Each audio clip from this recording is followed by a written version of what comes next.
เสกสร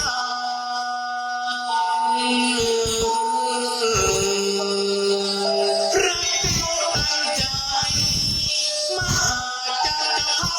สวัสดิมงคลสารูปิมมาเป็นพระสิ่งสองพระสิ่งสามแลพุทธสถานพาใสเศร้างามสว่างอวดอ้างตำนานกำพร้าบัวตองและเธอ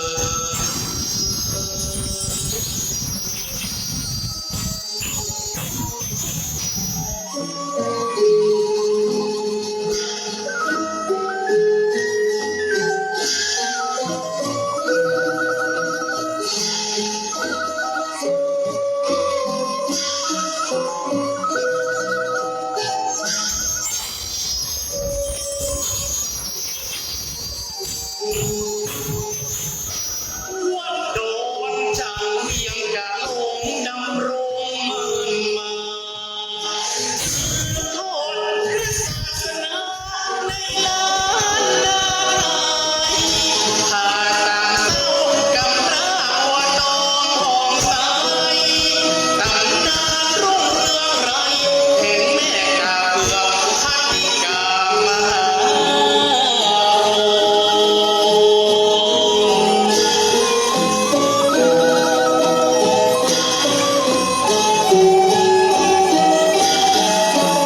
ขอ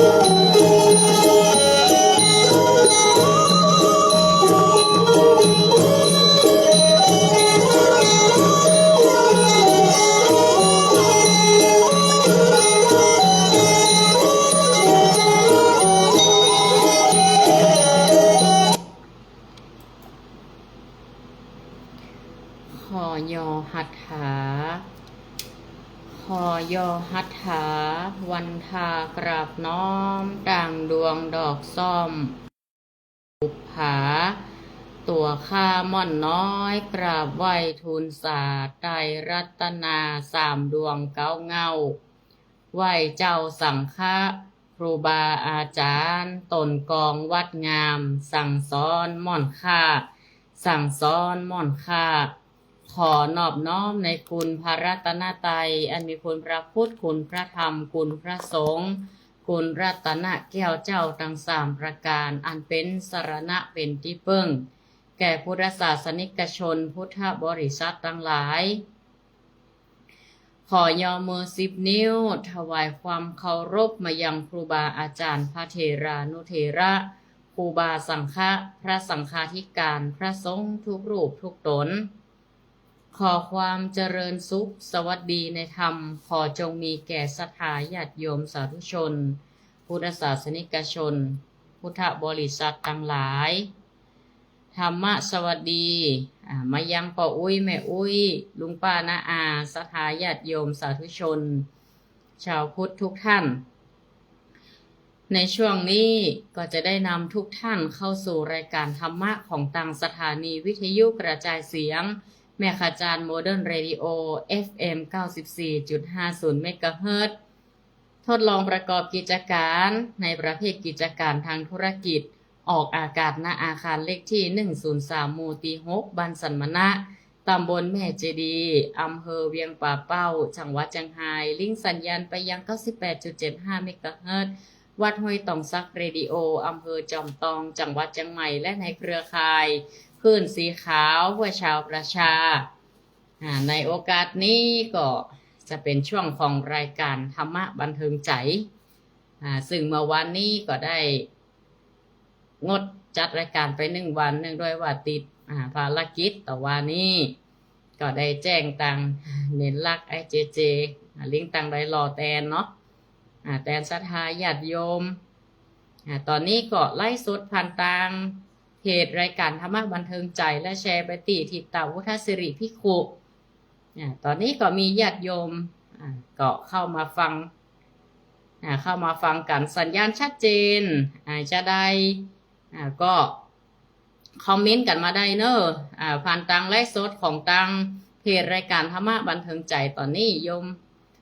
มป้าศศิธรปามีเพิ่นก็ได้ติดตามอยู่การไลฟ์สดวันนี้นะวันนี้จะได้ติดทำเมืองเนอะเพราะว่าวันอังคารจะเป็นช่วงของการแสดงพระธรรมเทศนาแบบพื้นเมืองวันนี้ก็จะได้นำพระธรรมเทศนาเรื่องหนึ่งที่มีความผูกพันกับวิถีชีวิตของญาติโยมโดยเฉพาะการทำเกษตรกรรมที่ผ่านมานั่นก็มีประเพณีสำคัญเนาะพูดถึงเรื่องของประเพณีวัฒนธรรมสิ่งที่ดีงามที่สืบกันมาบอกว่าจะเป็นพิธีชัดมงคลบอกว่าจะเป็นพิธีแรกนาขวัญเพื่อสร้างขวัญกำลังใจให้แก่ชาวนาอันเป็นถือว่าเปรียบเสมือนกระดูกสันหลังของชาติที่ได้ทำนาปลูกข้าวอดทนบักบั่นต่ออุปสรรคต่างๆกว่าจะได้เข้ามาแต่ละเม็ดล้วนผ่านการเวลาล้วนผ่านฝนฟ้าอากาศผ่านอุปสรรคต่างๆมากมายตั้งแต่สมัยปู่ย่าตายายเฮามาตั้งแต่อดีตตั้งแต่โลกยังสู่ยุคเดิมดั้งเดิมก่อนจะเป็นยุค 2G 3G 4G 5G ปัจจุบันนี้เริ่มตั้งแต่ก่อนนี้ใจควายไถนาเอาแอกไถนาไถกันไปตีเข้าก็ตีเข้ากันเป็นมุกเป็นหมู่เอามือกันปูเข้าวันเข้าตีเข้าเอาเข้าขึ้นหลองกว่าจะได้ เดี๋ยวนี้หลองเข้าก็เริ่มจะเขียมไปจะได้ออกเพราะยุคคิดว่ายุคสมัยใหม่เข้ามาเทคโนโลยีมาแต่งกับว่าจะได้ผลผลิตนักหรือว่าได้กำไรนักแต่กลับตรงกันข้ามกับสมัยตะก่อนตีโอ้เหลือคือลูกคือหลานเอาเก็บเข้ายุ่งเข้าฉางบัดเดียวมาหับซื้อของหน้าให้หน้าตรงหน้านาหั่นล่ะ ก็เลยบ่ได้เข้าหลองเข้าอย่างสักกรรมบางทีนะก็หมกเอาเก็บไว้กินผ่องยังผ่องขายผ่องบางทีกับปุ๋ยกะยาก็แปลงนะมันกลับกันคนตรงข้ามเลยมันก็น่าจะเพราะเหตุผลไอ้อย่างนี้ก็หลายๆสาเหตุด้วยกันเช่นพ่อค้าคนกลางเพิ่นก็หวังกำไรเนาะมันก็หวังกำไรการลงทุนส่วนมากก็ต้องเกิดจากการสนับสนุนเจ้านาตลอดถึงเจ้าไห่เจ้าสวนก็ตามต้องสนับสนุนมีตีส่งออกตอนนี้การส่งออกเข้าของประเทศไทยจากอันดับต้นๆตกมาสถานการณ์เวียดนามกันลาวกันตังประเทศเพื่อนบ้านเฮาก็หลายซึ่งความสำคัญของเจ้าให้เจ้านาเจ้าสวนก็ดีเนี่ยก็ผ่านอุปสรรคต่างๆผ่านร้อนผ่านหนาวอุปสรรคเพราะว่าบางเดือก็ขาดแคลนน้ำบางทีบางปีบางปีก็น้ำแห้งบางปีก็น้ำล่ำไป น้ำท่วมนาไปตื้ดคันเมืองบัดด้านเมืองลุพ่องอย่างเปิ้นห้องคันนาลุพ่องนี่พ่องกว่าเปิ้นจะบักบันได้เนาะเข้าแต่ละเม็ดอย่างนั้นเปิ้นก็จึงเวลาเราอ่อนกินข้าวมันจะมีบทพิจารณาข้าวทุกจานอาหารทุกมื้ออย่ากินทิ้งกว้างชาวนาต้องลำบากตักตำทำให้เฮากินเฮาได้เลี้ยงคนไทยเฮาจนเติบใหญ่มาโดยเฉพาะคนเหนือคนอีสานนี่กินข้าวนึ่งหรอลูกข้าวนึ่งหรอข้าวนึ่งอย่างคนสูงอายุบัดเดี๋ยวนี้ร่างกายมันย่อยบ่ค่อยได้ก็ต้องเป็นข้าวสวยเป็นข้าวสวยวิทยุก็ชัดเจนดีเนาะตามวิทยุอันนี้ก็ได้ครับคอมเมนต์จากมาตังแม่จันปะงิ้วแล้วก็แม่สศิธรป่ามีเพิ่นก็ฟังทางวิทยุเนาะโยมแม่โยมป้าฟังจากไลฟ์สดทาง Facebook อนุโมทนาด้วยเนอะอนุโมทนาโดยสาธุเดี๋ยวก็จะได้แสดงพระธรรมเทศนากำลังจะเกริ่นเข้ารายการอยู่นะตอนนี้ก็คือว่าชาวนาก็เป็นสิ่งสำคัญละอ่อนบ่เดียวพยายามอันใดประเภทนี้ไอ้อย่างเปิ้นถ้ามันบ่เดือดร้อนก็จะไปมั่งหีดมั่งหอยเปิ้นยังว่าแหลกนะขวัญทำไปทำไมมันแบบมันยังบ่เกิดในยุคนั้นเนาะจะได้ฮู้ทุกข์ฮู้ลำบากตีอยู่ตีกินตีอาศัยของเปิ้นได้อยู่ปัจจุบันก็เพราะเจ้านานั่นน่ะย่านาย่าให้ย่านาบางทีก็ขายส่งลูกเรียนหนังสือของหรือสร้างที่อยู่อาศัยของเดี๋ยวเอาไปกั้มกู้ก็มีนะกู้นี่ยืมสินก็เพราะส่งลูกเต้าเข้าปั้นลูกหลานเหลนเพื่อได้อยู่ดีกินดีแต่บอกควรที่จะมาลืมคุณนี่บ่ได้นะแม้แต่งัวควายเป็นยังเพื่อความเคารพนี่มีการห้องขวัญควายแบบซ้ำห้องขวัญควาย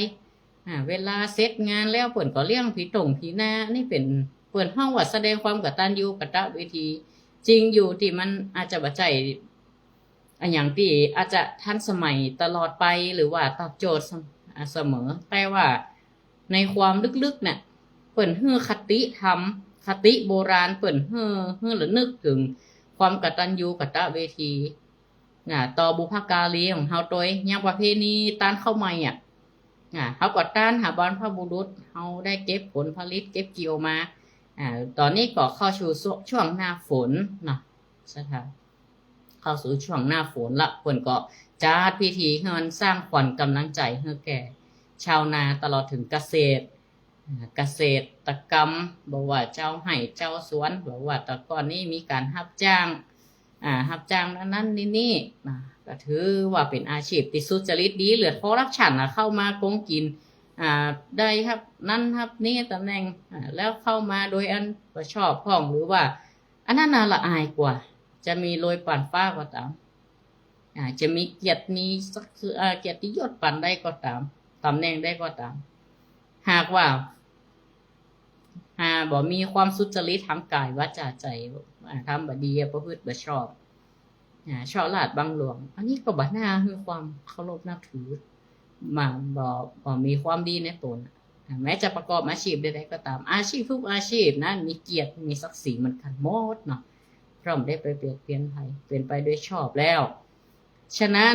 เริ่มแล้วก็ตอนนี้ก็จะเข้าสู่ช่วงหน้าฝนประเพณีที่เขาจะมักจะได้ยินกันมานี่ก็คือประเพณีการขอฝนเนาะสถาแปดเป็งเก้าเป็งเนี่ยเปิ้นจังจิบอกไฟหรอกมีประเพณีส่งน้ำพระธาตุขึ้นดอยส่งน้ำพระก็ดีจิจุดบังไฟกันทางอีสานมันก็เตรียมละบังไฟล้านบังไฟแสนประเพณีเปิ้นถือว่าสิ่งใดก็ตามที่ปฏิบัติสืบมาจะปฏิบัติสืบกันมาจะปาเทือนหรืออย่างในสายตาคนอื่นก็ตามแต่ถ้าสังคมนั้นเปิ้นรับได้ก็คือจบเปิ้นจบเพราะถ้าคำว่าวัฒนธรรมต้องดีงามตัวเปิ้นก็เอามาพยายามมาผนวกกันก็เปิ้นเตือนแล้วเนาะมันอันตรายจะไปอยู่ใกล้เปิ้นก็จึงบอกไปอยู่ใกล้อันเป็นประเพณีของเปิ้นจะยะอย่างใดมันบ่ประเพณีของเปิ้นอย่างอันวันนี้เปิ้นก็วันนี้ก็อาตมาภาพก็จะได้แสดงรามเทศนาที่มันสอดคล้องกับความเชื่อเป็นคติโบราณของเฮาแล้วก็จะได้นำชาดกเข้ามาบรรยายสอดแทรกให้กับศรัทธาญาติโยมวันนี้จะแสดงพระธรรมเทศนาคงจะเป็นเรื่องอย่างบ่ได้นอกจากมัจฉาพญาป่าช่อนมันเฮาก็ห้องว่าทำป่าช่อนป่าช่อนปาลีมาเนาะสถาบ้านเฮาตะพญามัจฉาพญาป่าช่อนบ้านเฮาก็ขอฝนแหมอย่างหนึ่งคือเป็นการสื่อสารหรออย่างมนุษย์เขาจะสื่อกับเทพเจ้ากับสื่อกับเทพบุตรเทวดาผู้แทนเนี่ยแทนอย่างใต้อีสานมันก็บังไฟบนแปลงขึ้นไปมันเปิ้นก็ม่วนของเปิ้นเนาะพอเกิดความสมัครสมานสามัคคีมันก็สิมีเหตุกูวันให้มันเมื่อทีปีโหนเปิ้นก็มีเหตุเตือนนึงเพื่อเป็นประเพณีที่เปิ้นสืบทอดกันมาวันนี้ตั้งเหนือเฮาก็เป็นทีนี้ถ้าตั้งเหนือของเฮาโดยมากก็จะเป็นการเลี้ยงผีป่าผีขุนน้ำแล้วก็มีการเตะทำป่าช่อนแล้วมีการบวชป่าอย่างเราเนี้ยพิธีเกี่ยวกับการสืบหีดสืบหอยที่เขาจะอนุรักษ์รักษาสิ่งแวดล้อมไปพร้อมๆเดียวกันโดยมัชฌาพญาป่าช่อนวันนี้อาตมาภาพก็จะได้แสดงพระธรรมเทศนาแล้วในช่วงแรกแล้วก็ช่วงที่2ก็จะได้สรุปธรรมแล้วก็บรรยายธรรมให้ญาติโยมได้รับฟังกันต่อตอนนี้ศรัทธาก็ติดตามรับฟังเน้อนะโมตัสสะภะคะวะโตอะระหะโตสัมมาสัมพุทธัสสะปุณหปารังยตาโหมิมาชาราชามหาสเรอุนหิสุริยาสันตาเปสเลวุตตะกังคียธาสาธาโวโดราสาปุริสันตั้งหลายในกาลอันหลวงแล้วเสียงจีรการนานวันนั้นตถาคตอันแสวงหาโพธิสมภารก็ได้เกิดในภัตตกัปมันหนึ่งก็ได้เกิดมาในวงศาเป็นพระยาป่าช่อนเป็นพญาแก่ป่าตั้งหลายเหตุว่าได้ป่าตั้งหลายยินดีโดยสังฆหาวัตถุสีภาการเกิดตานังอันตานแก่ปาริวานแห่งตนปิยาวาจาได้อุมวนจาวานอาทาจาริยากระทำตนเป็นพโยจนาแก่ผู้อื่นสมานาตตากระทำตนเป็นพโยจนะแก่หมู่ปริวานแห่งตนคือว่าตั้งตนไว้ดีแล้วส่วนพระยาป่าชนก็อยู่ในสระนองอันหนึ่งแวดไปโดยค ผมไม่เหือข่าวตั้งหลายอันมีที่จิมไกเจตวันโปคารณีอันโยจิมไกเมืองสาวัตถีนั่นแลมาชาราจารย์ว่าพญาป่าชนตัวนั้นมีหมู่ป่าตั้งหลายหากอยู่แวดล้อมเป็นปาริวานยาตาแลนมีในกาลาเมื่อได้ตาในกาลายามนั้นอุ่นเหกาเลก็ถึงกาลาอันแห้งแล้งร้อนไปโดยแสงพระอาทิตย์น้ำอันมีในสละนองตีนั้นก็เถิงอันขาดแห้งโบกบางมีโคอันว่าฝนก็บ่ตกลงมาเข้ากาตั้งหลายก็เหี่ยวแห้งน้ำในหนองตั้งหลายก็หอดแห้งไปสัตว์ในน้ำตั้งหลายมีปูปลาเต่ากุ้งเหนียวเนียงก็เข้าไปลิโยนให้เปลือกโตมตาสมิงคานี้ส่วนว่าป่าอยู่ในสาตินั้นก็เข้าไปโซในเปลือกโตมก็มีเลตากากากิจากลางในเหมือนน้ำในสระนองแห้งขาดไปดังอันส่วนอันว่ากาแลแห้งแลนกยางแลแล้วแลหุ่งตั้งหลายก็บินมาซับตอดกินปลาตั้งหลายอันปากันเข้าไปลิโยนให้เปลือกโตมก็โดยปากกันเหลี่ยมคมก็มีแลมหาสัตโตส่วนมหาสัตเจ้าเกิดว่าพญาป่าชนก็เลงหันพญาอันจากชิมหายแห่งป่าปริวารตั้งหลายก็โดยหัวใจอันประกอบไปโดยคนนามาโยยงหัวใจก็มาคนิ่งในหอระไทยจากบ่มีผู้ใดมาโปรดยัง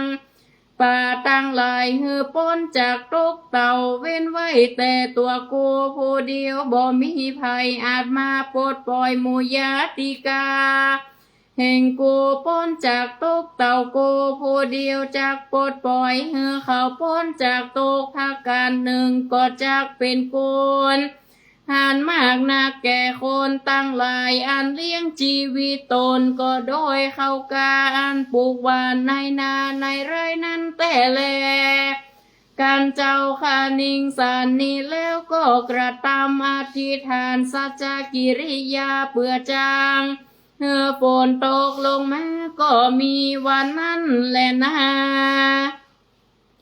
เตนาบุตังเหตุดังอันพระพุทธเจ้าจริงจักสำแดงอาทานนั้นมาหือแจงพระจริงแสงเทศนาไว้วังจินเตสีสหาดังนี้เป็นกาวาสารีปุตตาดูราสารีบุตตาทากตาเกิดมาเป็นพญาป่าชนอันหมู่ญาติกาตั้งหลายอันชิมหายตายมากนักมาเป็นเหตุแล้วพระญาป่าชนประกอบไปโดยมหาการุณามากนักก็คณิงในใจว่าจะปลดปล่อยยังญาติกาหือพ้นทุกข์ก็โดยอุบายแห่งอริยสัพพุริสธรรมเจ้าตั้งหลายหากได้หอมยามานันเตออนุสาริตัวสัตตังธรรมังปรามาทังวจินตยิงโสดูราสารีบุตรพระตถาคตเกิดเป็นพญาป่าชนปางนั้นก็ได้ขานิงหูยังสัจธรรมแล้วก็กระทำยังปรมัตถสัจจาอันบ่ปินแผ่และอ่านบ่บีเบียนจะกระทำสัจจกิริยาแห่งมหาสัจเจ้าดังอ่านมหาสัจเจ้าก็เพิกเสียยังเปลือกโตมอันมาโซไปนอกพญาประชนมีตนอันใหญ่เขียวงามดุดดังไม้อัญจนามีตาตั้งสองแดงงามเป็นดังแก้วก็อันขาดดีงามนั่นแหละเจ้าก็เล็งตาขึ้นไปบนหนอากาศก็ลัวสวดคาถา ว่าดังนี้ยะโตสารมีอัตตะนังยะโตปะโตสามิวินยุตังนาพิจานามิสันจิจาเอกาปานัมหิหิงสิตาเอเตนะสัจวาเชนะปาชุโนอภิวัสโตอะหังอันวะโกสารามีก็คานิงหูยังอาทาภาวาเนื้อตนอันเสิงก็อันโหในกาลาอันกวนกระตำและบอกกระตำยะโตตั้งแรกแต่กาลาอันมีดังอันพญาอันใดถึงสภาวะใดรู้อันไรอันดีก็เปื่อเฮคานิงหูกายกรรมวจีกรรมมโนกรรมแห่งกูเลส่วนกูก็เกิดมาในฐานะอันจะกินสัตว์นั้นมีชาติเสมอกันโดยแต่กูบ่อาจกินอย่างสัตว์ตัวน้อยตัวใหญ่มาตราเต่าเม็ดเข้าเปลี่ยนในระแวกงานเกิดมาทาราเทิงกาลาบัดนี้แลถ้าการหนึ่งกูจะบีบเบียนสัตว์ตัวใดตัวหนึ่งแม่นจะฆ่าตายก็บ่มีแลโดยสัจจานี้ก็มีแต่ดีลีปัจจุโนมีโคอันว่ามีค่าอันเป็นหาฝนอันใหญ่จงตรงลงมาปล่อยยังโฟงญาติกาแห่งโกหือพ้นจากโตกอันจะเข้าโซตั้งตายนี่เตอการมหาสัจเจ้ากล่าวอธิษฐานสัจจกิริยาสันนี้แล้วเจ้าก็บังคับยังวราหากาเตวะบุญเฮอฝนตกลงมาปานักโดดดังจากอนาสัญญาแก่พวกน้อยแห่งตนจริงกล่าวคาถาดังนี้อาภิธานายังปุชุนานิทิงกากาสานาสัญญากากังโสกายาราเชหิมาเชโสเกปโมจายาดุราวราหกเตวบุตรตนเป็นพญาแก่เทวดาอภิธานายังตัญญาหายเสียยังกิจาแห่งมาชาราชาตั้นจุงร้องจุงข้างดังเสียงกองสายฟ้าแม่รอตกต้องกำจักกวาลแล้วมหาเมฆฝนตกลงมาสู่ชมพูนี้แดดเตอเหตุว่ากาตั้งหลายเตียนยอมซับต่อเอาป่าตั้งหลายอันเข้าไปลิอยู่ในเปลือกตมนั่นโจวันโจเคินป่าชนโนเมฆาตั้นจุงหายเสียยังกิจาแห่งกาตั้งหลายท่านจงฝนตกลงมาปั๊มเป่งเต็มในสระตินีก็โดยน้ำยาขาดยากาลงมาในสานองตีนี้ได้หมูกาตั้งหลายบ่ได้กินปลาในสวาอันเต็มไปโดยอย่างน้ำเขาก็จักเป็นโศกตกมากนักปัจจุนาเมฆาตั้นจงหมู่กาตั้งมวลเหิงยังโศกทุกข์กันมีในลักษณะไม่ไปในตัวและจุงปล่อยยังหมู่ป่าตั้งมวลนั้นเป็นญาติกาแห่งข้าพ้นจากทุกโศกอันจากตายนี้แด่เตอเอวังโพธิสัตโตอันว่าโพธิสัตว์เจ้าเจียนจากับโดยปัจจุนามีคาดูจะดังพวกน้อยแห่งตนสานนี้แล้วก็บันดาลฝ่าฝนอันใหญ่ตกลงมาตัวเมืองตั้งมวลก็มีวันนั้นแลนาพร้อมกับกรรมสัจจกิริยาที่ฐานแห่งมหาสัจเจ้าโจภการยามนั้นหินปันทุกรรมพลาศิราแห่งพญาอินตาธิราชก็สำแดงหานร้อนกระดังแข่งด้วยเตจศีลาสีตาปาแห่งมหาสัจเจ้าพระญาอินก็รำเปิงดูก็รู้ยังเหตุนั้นตนเจ้าก็ทราชแจ้งแล้วก็หามายังวราหกาเตวบุตรก็สัญญาว่าดังนี้ดูราวลกา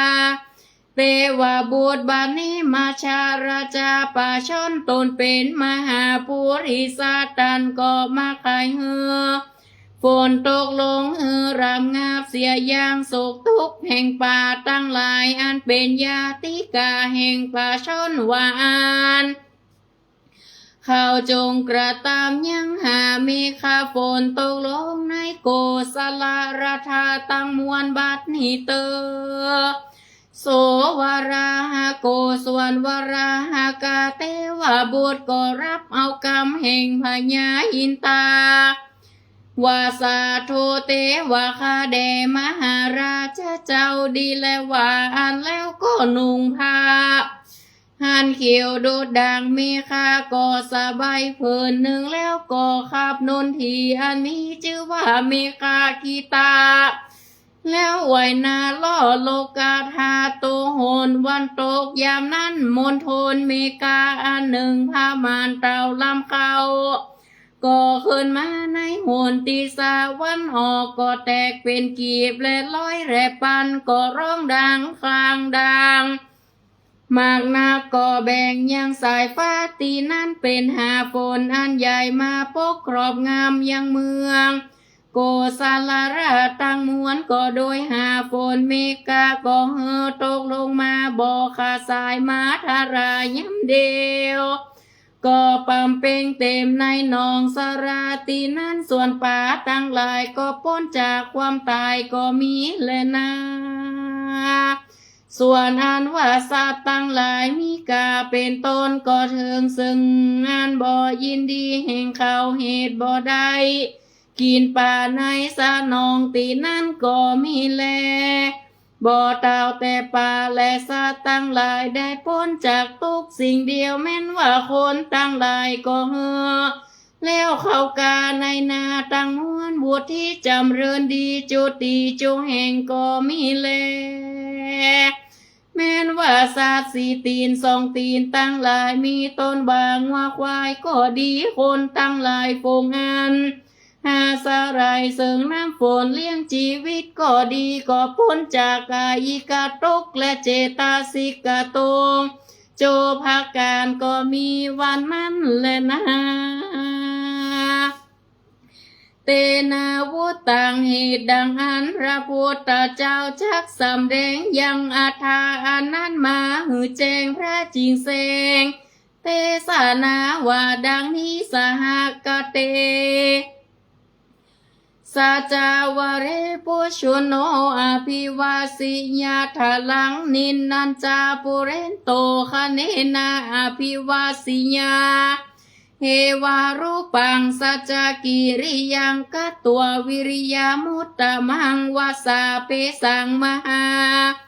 เมขังสัจเตชาภาลาสิโตสัจเจนะเมสโมนาติเอสเมสัจจปารามินติดุราสาลีบุตรในเมื่อแล้วสัจจาอ่านพระเสริญอันโกพระตถาคตาปังเมื่อเกิดเป็นมาชาราชาเกิดเป็นพญาป่าชนตัวพระเสริฐหากกระทำกรรมอันล้ำเลิศดังอ่านแล้วปัจจุโนเมโคมหาเมฆาก็ร้องครางดังมากนักสายฟ้าก็แม่เป็นราศมีรายเรื่องออกไปก็ปั๊มเป่งเต็มตกลงมาโสมนุสโลกจุมปูมากนักพร้อมกับโดยกระทำสัจกิริยาแห่งพญาป่าชนก็หากมีวันนั้นแลสารีปุตตาดุราสารีบุตรเห็นส่วนพระยาป่าชนตัวนั้นก็กระทำสัจธรรมอันพระเสริฐก็หากได้เกิดเป็นตีเปิ้งแก่สัตว์โลกดังมวลอันมีสภาวะดังนี้ในเมื่อฝนบ่ตกและมีดังอ่านตั้นก็เทิงเสิงอ่านคุณนาโดยคำว่าโคจักกระตำดังเรือโดยใต้ตั้นก็มากระตำยังวิริยาอุตสาหามากนักอันจากเหือแล้วหิตาโศกก็โดยกองอันจากเหือแล้วแก่ยาตาทาจาริยากระตำเปลี่ยนอันนั้นอาสราย ซึ่งกำลังอานุภาพแห่งสัจธรรมก็ฮือมหามีคาหาฝนอันใหญ่ตกมาเต็มศาลาตีนั้นในสภาวะธรรมในโลกนี้จักเสมอโดยสัจธรรมอันมีในสันตราแห่งกูก็หาบ่ได้สัจปารมีแห่งกูพระตถาคตาปางเมื่อเกิดเป็นมัชฌาปาชนก็หากมีวันนั้นแลเฮวังมหาสัตโตส่วนอันว่ามหาสัจเจ้าก็มีหัวใจอันประกอบโดยคุณนะหากมายุยงก็ปล่อยสัตว์ตั้งมวลมีตนวายาติกาแห่งตนเป็นตนยะถากะมังกะโตพ้นจากทุกข์ตั้งมวลโดยสามาทาอันฝนตกลงตัวเมืองโกสลาลาทาตั้งมวลชีวิตาปริโยสเนก็เสียงชีวิตแห่งพระยาป่าชนตัวนั้นก็ได้ไปตามกรรมแห่งตนลายภาวะจัดก็มีแลสาธาอิมังธรรมเตสนังอหิริตัวจาตกังสมุตานิสีพระพุทธเจ้าเทศนาธรรมอันนี้แก่มหาสารีบุตรเห็นสันนี้แล้วพระพุทธเจ้าก็จุมนุมมายังจาตกาอันนี้มาเตรียมแตกปัจจุบันนะว่าดังนี้วรหกะเตวะบุตรตนอันหาฝนตกลงมาก็โดยเจเตจาสัจจาอธิษฐานแห่งพระญาป่าชนวันนั้นก็คือหากมาได้อนันตาตนเป็นอุปถากแห่งตถาคตาในกาลาบัดนี้แลนางมาชากานาส่วนหมู่ป่าตั้งมวลนั้นเป็นญาติกาแห่งพระญาป่าชนวันนั้นเกิดหากมาได้ปริษัทตั้งสี่มีภิกขุณีอุปาสกาอุปาสิกาตั้งหลายในกาลาบัดนี้แลนามาชาราจาโลกานาโทส่วนมาชาราจาพญาป่าชนแม้นเกิดในปวงสา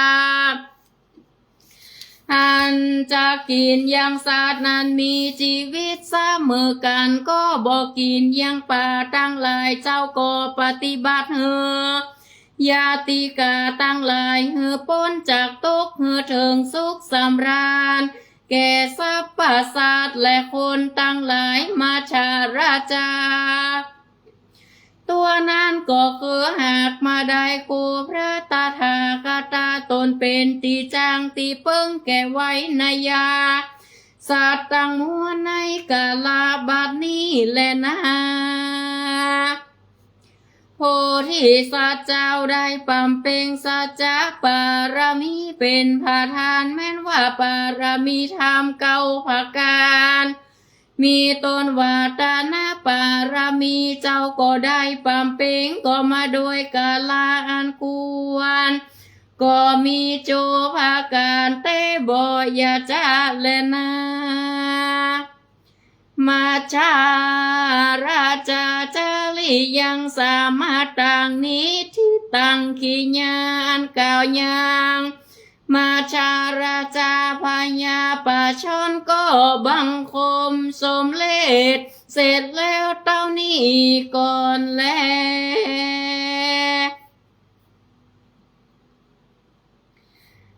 สำหรับธรรมพญาป่าชนมัจฉาพญาป่าช่อนก็จบลงไปศรัทธาญาติโยมสาธุชนต่างต่างหลายที่ได้ติดตามรับฟัง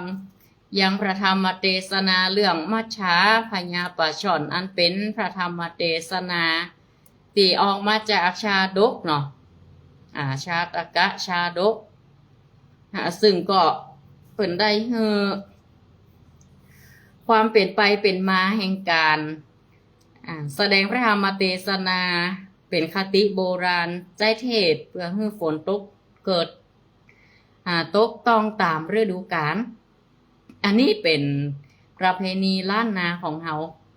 ซึ่งก็ไปสอดคล้องกับ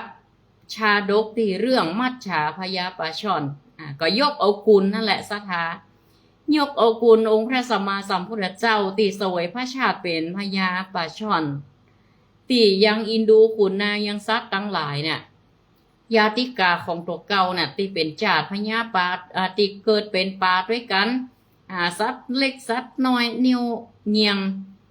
ปูปลาหอยทั้งหลายอันได้รับความทุกข์ทรมานแห้งแล้งแฮมบะปอหมูกาหมูหูหมูแหลวมาซับตอดกินเป็นอาหารบ่ขาดมือสัตว์ทั้งหลายได้เดือดร้อนทรมานทนทุกข์ในขณะที่ผู้ที่เป็นพญาสถากอดคนอยู่บ่ได้หันหมู่ญาติพี่น้องหันสัตว์เล็กสัตว์น้อยได้รับความทุกข์ทรมานลำบากบ่สามารถทนอยู่ได้ก็หาวิธีที่จะปลดเปลื้องความทุกข์ทั้งหลายก็มาละนึกถึงเขาจะเนี่ยจะได้ดีนะลำดับเนี่ยศรัทธาญาติโยม เวลาก็ใกล้จะหมดละเดี๋ยวเขาจะไปสรุปกันในช่วงที่2ของรายการธรรมะบันเทิงใจให้ศรัทธาได้ฟังเนาะซึ่งก็เรื่องของปัญหาภัยแล้งธรรมชาติเนี่ยศรัทธามันจึงเกิดขึ้นเป็นตีจับบางตีก็น้ำท่วมมันบ่เสมอกันเนาะศรัทธาฝนฟ้าอากาศเป็นอุทกภัยวาตภัยทั้งหลายเนี่ยน้ำบางเตือมาถึงหมดมันมาถึงหมดนะวาตภัยภัยที่เกิดจากลมกับฝนฝนตกหนักล่ำไปก็น้ำท่วมเห็นละก็มันพอดีเนาะมนุษย์เขาก็พยายามปรารถนาให้หมดพอดีอย่างที่เปิ่นมีการเสียงทายเนี่ยก็ฝนฟ้าเป็นยังไงเปิ่นก็จัดพิธีจรดพระนางคันแรกนาขวัญปีนี้โคกินเหล้าก็กินอย่างแหมสถากินหญ้าเนาะก็เป็นธรรมชาติของมันเนาะกินเหล้าคนว่าการท่องเที่ยวคมนาคมนี่ก็การคมนาคมการติดต่อจะเจริญรุ่งเรืองก็เป็นจะได้บ่ฮู้เด้ออันนี้ก็คือการพยากรณ์นะสถาพยากรณ์ถ้าโอ้ถึงในเรื่องของฝนฟ้านี่บ้านเฮาก็คงจำกันได้เมื่อปีใหม่เมืองเฮาถ้าบางคนตั้งใจฟังธรรมเนี่ยเทวดาไขประตูยังปีนี้นะฟ้าห้องมาจากทางใดแต่คิดว่าปีนี้นี่ฟ้าห้องมันลุกมาจากทางเหนือนะปีนี้ก็ถ้าจะท่วมหมดอ่ะ ท่วมใหญ่หมดอ่ะเตรียมรับมือไว้เด้อสาธาญาติโยมถ้าห้องทางเหนือเทวดาไขประตูยังนี่นะเปิ่นจะมีว่าเทวดาไขประตูลมประตูไฟเทวดาไขประตูสปะ7-8แจงแล้วเนี่ยเป็นโหราจารย์อย่างสมัยตะก่อนเปิ่นก็ทำนายตายตักเอาไว้เปิ่นให้ฟังตั้งแต่เดือนอย่างเดือน4เดือน5มาเนี่ยเดือน4เดือน5ว่าฟ้าห้องเนี่ยฟ้าค้างเนี่ยมาทางใดเปิ่นก็มีการทำนายทายทักเพราะว่าอย่างเปิ่นก็กลัวเหมือนกันกลัวภัยต่างๆอย่างตังดินน่ะฝนตกกับแผ่นดินไหวนี่มันก็มาด้วยกันเดียวนะอย่างเขาก่อนฝนตกมาชักกำชักวางแผ่นดินไหวลองได้ทราบฝนห้ามแผ่นดินไหวกับไฟดับ มันเป็นของกูกันเนาะไฟเห็นยางคือไฟดับมันเดียดกันขนาดปันพื้นใน Facebook นี้อย่างฮ้อนว่ะ ฮ้อนนั่นน่ะเป็นธาตุรู้สาธาญาติโยมเฮาเฮียนำมาละมันแน่นอนล่ะอันว่าถ้าไฟดับมันก็แน่นอนก็มันดับทุกอย่างเกินตั้งอยู่แล้วดับไปถ้าไฟดับก็ดับไฟเขาก็ถือว่าประหยัดไฟอย่าน้อยช่วยชาติสักน้อยประหยัดไฟไปอันนี้มันเป็นห้องว่าธาตุรู้ใจเฮามันจึงฮู้ล่ะฮู้ปั๊บฮู้ผ่านฮู้ผ่านมโนทวารมโนทวารฮู้ผ่านจักขุชิวหาคณะอย่างงู้นมันไปรับรู้ทำให้ใจมันรับรู้ได้ด่วนทันทีทันใดถ้าไฟดับนี่นะมันเป็นของกูกันนะใบยางก็ยางเนี่ยมันมาเป็นกูเป็นชุดสมัยนี้ตัวอันว่า เขาทำนายเมียงกันนี่อยากเตอะแต่ถ้าบ้านเฮานี่สาฝนนี่ไฟดับแน่นอนสาฝนหน่อยปตีก็ตีอ่ะเขาก็น่าหันใจนะเจ้าหน้าที่พนักงานเปิ่นสถาจะโดยใจมนุษย์มดผมได้เดี๋ยวก็ยังกบเลือกนายนะสถาญาติโยมเคยฟังนิทานก่อนกบเลือกนายตายเลยกบ ขออ้อนวอนพระอินทร์ไปอยู่ในหนองน้ำกับเปิ่นกับโอ้ประธานน้ำว่าหยังว่าเฮ้จัดเดียอาหารก็มีโอ้ใครได้ตอนไอ้หยังที่มันลอยได้เหมาะใครได้ตอนเปิ่นก็จงตอนไม่เฮ้เอาเขามันอู้บ่ได้เหมาะใครอ้อนวอนขอเหมาะสุดท้ายทรงนกกระสาซักกินตายหมดบ่ตกกระเสียง บางทีเขาก็ยอมรับเนาะยอมรับสภาพเตืออุบัติเหตุป่องยั่งฝนตกนี่ต้องขับรถขับลาโดยความบ่ประมาทบ่ลาสาด้วยความมีสติสัมปชัญญะอันเรื่องฝนฟ้าอากาศนี่ก็เป็นเรื่องสำคัญตีแม้ว่าการเวลาจะผ่านไปแต่ความเชื่อคติก็ยังอยู่ทุกยุคทุกสมัยเกี่ยวกับปัญหาภัยแล้งด้วยก็เพราะมนุษย์เกิดความกลัวที่ศาสนาเขาเกิดได้ก็เพราะว่าเหตุปัจจัยมันเกิดมนุษย์เกิดความกลัวเกิดการต้องการหาเหตุผลว่าจะได้ฝนตกจะได้ฟ้าห้องจะได้นี่ก็ต้องการที่พึ่ง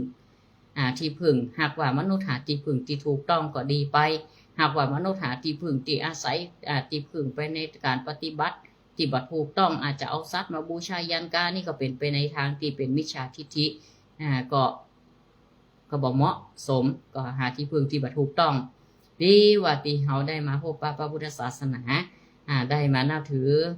พระพุทธพระธรรมพระสงฆ์ได้นำหลักธรรมที่พระสัมมาสัมพุทธเจ้าได้ตรัสรู้ในคืนวิสาขบูชาได้ประสูติตรัสรู้และปรินิพพานหลังจากที่ปรินิพพานพระองค์ก็ทรงยกเอาพระธรรมพระวินัยนี่เราชาวพุทธเฮาได้ปฏิบัติสืบกันมาทางนั้นทางนี้นะเขาก็แยกออกว่าอันนั้นเป็นคติอันใดเป็นคติความเชื่ออันใดเป็นเรื่องของหลักธรรมศาสนาเขาก็สามารถแยกออกจากกัน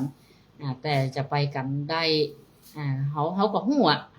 เอาอันใดเป็นประเพณีเขาก็บ่ดีไปละไปเลยก็บ่ดีนะก็เกิดความสมัครสมานสามัคคีในหมู่คณะก็ดีเกิดการปฏิบัติเพราะว่าประเพณีวัฒนธรรมแต่ละอย่างเนี่ยมันแฝงไปด้วยคุณธรรมศรัทธาคุณธรรมแฝงได้อย่างไรอย่างเฮาตานเข้าใหม่นี่ก็แล้วนึกถึงคุณของบรรพบุรุษเฮาที่ฮือที่ให้ที่นาที่อยู่ที่อาศัยสืบกันมาเนี่ยได้ผืนแผ่นดินที่เฮาอยู่เฮากินเนี่ยณปัจจุบันเนี่ยเฮาจะไปลบไปล้างอย่างหมดก็มันก็บ่ถูกต้องเลยเสร็จทีเดียวอันใดที่ควรจะปรับปรุงสำคัญที่สุดก็คือต้องไปปรับปรุงในนักปรับปรุงที่ตัวเฮาพิจารณาของเฮาเองบางทีเฮาวัดบางเตือบ่ปฏิบัติเกินไปนะเช่นกายกรรมวจีกรรมมโนกรรมกายเปิ้นตึงบอกว่าเฮาพิจารณาตัวเฮาพิจารณากายเวทนาจิตพิจารณาธรรมพิจารณาโดยเฉพาะเรื่องกายพิจารณากายในกายในกายอย่างไรมันจะพอกับกระดูกเนื้อหนังมังสาอย่างเดียวไปเพ่งพอแล้วเฮากินเฮาอยู่จะได้กวนนี่เฮากินถูกลักอนามัยก็กายของเฮาเนี่ยเฮาได้ทำประโยชน์อย่างสังคมก็ทำประโยชน์เพื่อส่วนรวมก็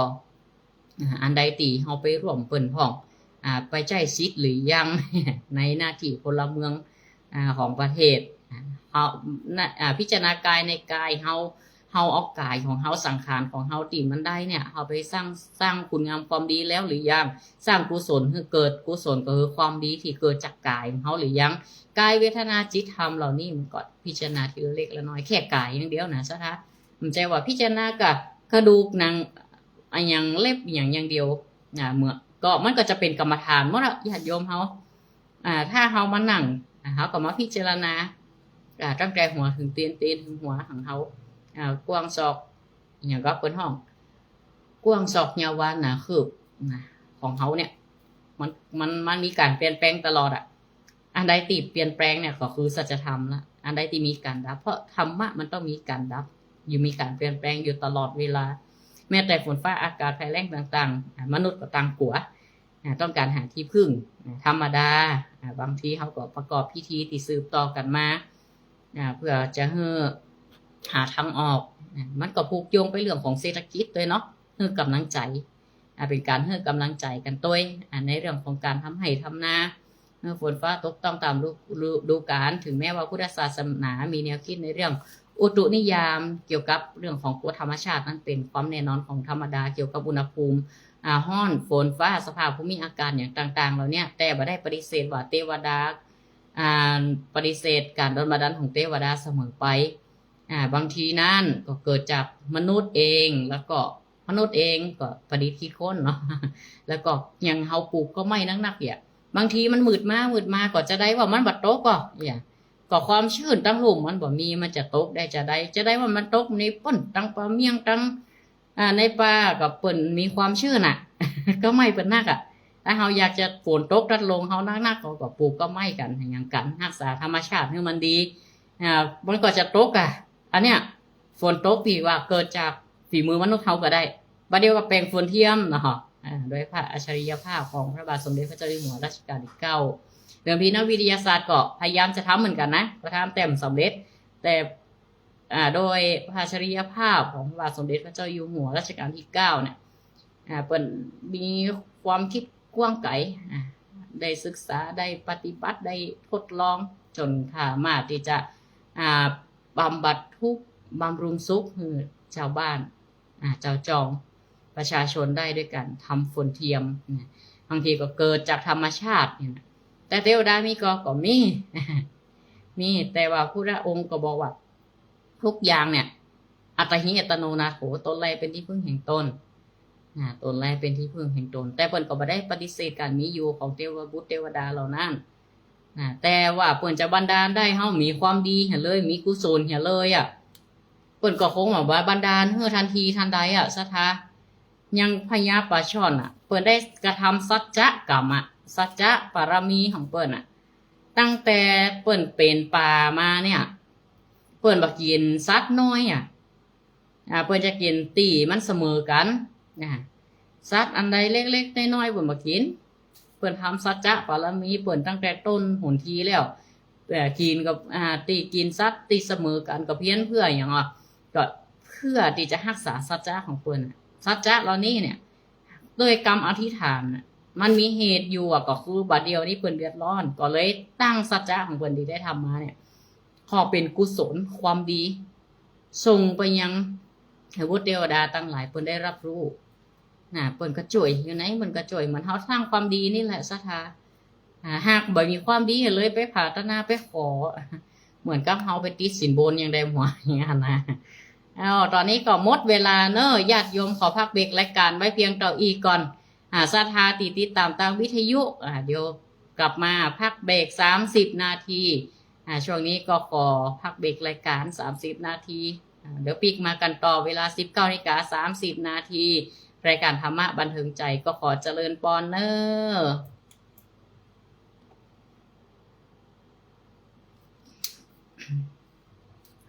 อนุโมทนาเนอะศรัทธาญาติโยมติดตามทางไลฟ์สดทาง Facebook